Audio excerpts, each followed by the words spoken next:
Hi, I'm Mimi Kalinda.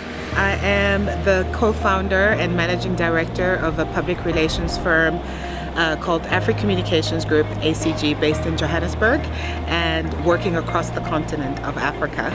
I am also the author of Talking to Africa, which is a book about communications in different cultural contexts in Nigeria, in South Africa, in Kenya, and in Ethiopia. My passion is definitely the African narrative. A lot of people talk about shifting the African narrative. I'm more interested in owning the African narrative as an African. I really believe that the negative reputation of Africa affects its development from all sectors. So when we go to the UN and we try to negotiate favorable political terms, our negative reputation, our brand equity, and our narrative affects how other countries see us and therefore deal with us. From an economic standpoint, when we're talking about attracting tourism, attracting FDI to Africa, our narrative, again, our brand equity and reputation is absolutely key. So my job and my passion, apart from what I do in public relations, which is our bread and butter at ACG, is really to incentivize discussions and conversations around the African narrative.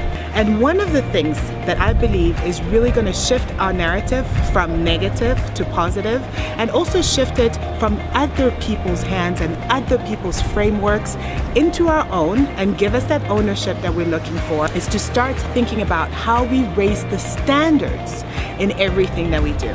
Because you've heard the saying, where there's smoke, there must be fire. So why is our narrative so negative?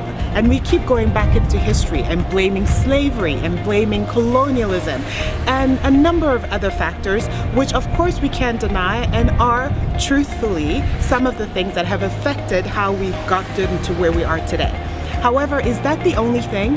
Can we be a little bit truthful to ourselves and say, is our negative reputation, is there a little bit of truth in there in terms of how we conduct business, how we conduct ourselves in our own personal lives, how our leadership, our leaders that we've elected and sometimes not elected at all, present themselves vis-a-vis the rest of the world? So if we were to be truthful about that, can we then say that maybe, just maybe, perhaps, if we raise the standards a little bit in how we present ourselves to the rest of the world and what we do on a day-to-day basis in all sectors of society, if we raise the standards, where would that lead us in terms of our narrative?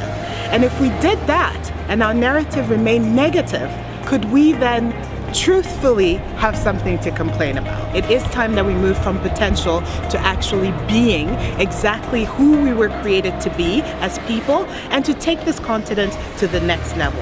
So I'd like to re-emphasize the concept of excellence, the concept of raising our standards. Can you imagine if all African doctors went to work every day and said, I will do today the very best job that I know how to do? Our politicians did the same. People in the private sector did the same. People in the media, like myself, or in public relations or other related fields, did the same. Where could we take this continent? I dare to say that the sky is not even the limit.